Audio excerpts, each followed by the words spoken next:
Hello guys, nitwa Girimana Jean de Dieu kuva muri Prestige Experience. Ese wari wagira ikibazo ukagera nk'ahantu ugasanga hari wifi, ndavuga izi wifi ziri public, ariko ukaba utazi password kandi wenda ukaba utari kubona umuntu wo kubaza password. Kandi wenda akaba ari abantu bari connected kuri iyo password, nako bari connected kuri iyo wifi, ndetse bari no kuyikoresha, ariko nabo bakaba batazi password. Wenda barayibagiwe ibintu nk'ibyo. Ese wakora iki? Icyo nicyo ngiye kukwereka. Uraza hano muri search wandikemo command bita cmd, ni yo twita command prompt. Uhita ukanda hano kugira ngo ifungure hano.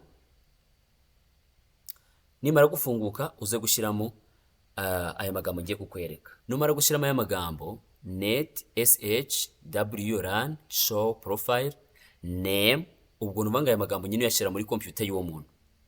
Ntekeza ko uri kubyumva. Nyine ujya muri computer wa muntu ibi ngibi ukabikora muri computer y'umuntu, ntabwo ikora mu mashini yawe kandi wowe utari connected kuri yo wifi.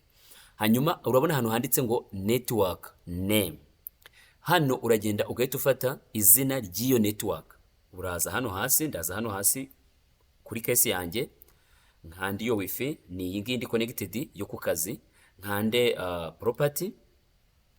Nindangiza nze hano searching ahantu handitse SSID, mpite nkopia aya magambo Control C.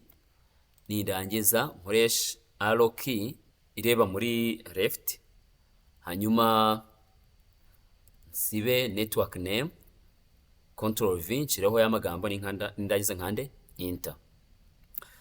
Aya magambo menshi ari buze kuza, ariko icyo nshaka n'ahantu handitse ngo key content. Iyi key content, aya magambo ubona niyo aba ari password yo wifi, ubwo nuvuga ngo uhita uyifata ukiconnectinga ukoresheje iyo password, ibintu bikaba bigenze neza.